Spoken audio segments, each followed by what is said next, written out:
Corrigé de l'exercice numéro 4, soit un système optique catadioptrique constitué d'une lentille convergente L1 de centre O et de distance focale OF', d'un miroir plan M1 placé entre l'objet et la lentille convergente, un miroir M2 placé dans l'espace image de la lentille convergente.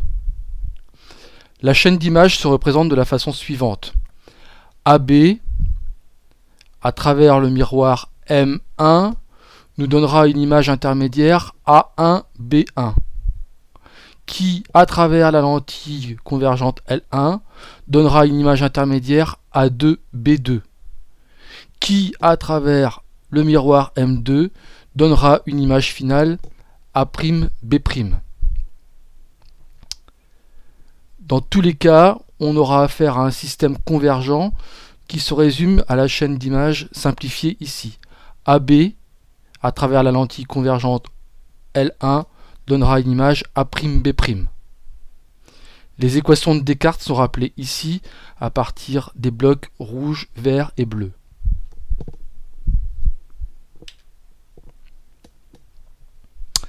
En observant le cours sur les miroirs plans, page 62, on peut facilement représenter le parcours de la lumière confondu avec l'axe optique. La lumière est diffusée par l'objet AB, est déviée à 90 degrés par le miroir M1, puis à 90 degrés par le miroir M2. Pour résoudre le problème par le calcul, nous avons besoin de mesurer la valeur de OF'. OF' égale 37 mm. On a aussi besoin de mesurer la distance OA. OA sera constituée de la distance OM1 plus M1A, ce qui va nous donner 26 plus 27 égale 53 mm. OA est négatif, donc on obtiendra OA égale moins 53 mm. Les résultats du calcul nous donnent pour OA' est égal à 1 sur moins 53 plus 1 sur 37 qui nous donnera 122,56 mm. Gamma, le grandissement, est égal à OA' sur OA est égal à 122,56 divisé par moins 53 est égal à moins 2,31. Le grandissement est négatif. A'B' sera égal à moins 2,31 multiplié par la dimension de AB qui est de 11 mm qui nous donnera moins 25,43 mm. Bien sûr, il faut adapter les distances à votre schéma. Pour bien comprendre de la formation des images à travers les miroirs, je vous conseille d'utiliser un miroir plan. Ici j'ai un miroir plan, j'ai utilisé celui d'une trousse de toilette et que j'ai superposé avec le miroir M1. Ainsi vous verrez apparaître l'image de AB, c'est-à-dire le conjugué A1B1 de l'objet AB.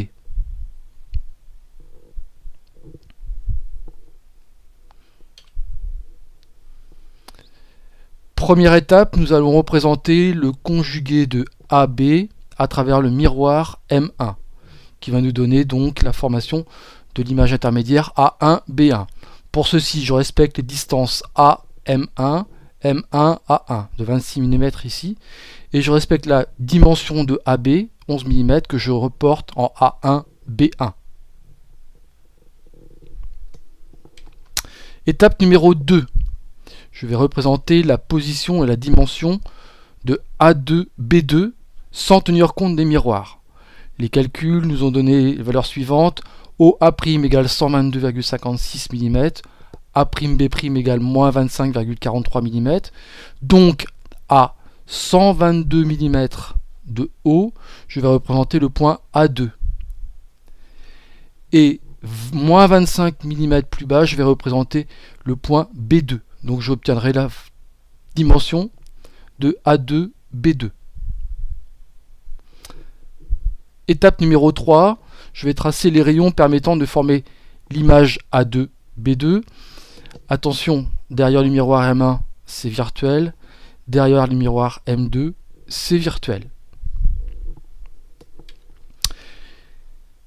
L'étape numéro 4 consiste à tracer le conjugué AB, A'B' de A2, B2.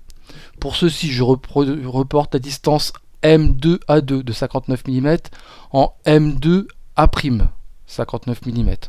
Je reprends la dimension de A2, B2 que je reporte en A'B'.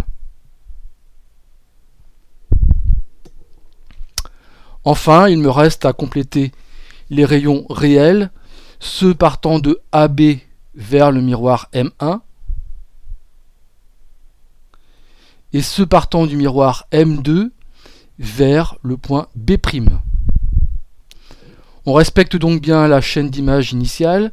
AB, à travers le miroir M1, me donne une image intermédiaire A1, B1, qui, à travers la lentille L1 de centre O, me donne une deuxième image intermédiaire A2, B2, qui, à travers le miroir M2, me donne l'image finale A'B'.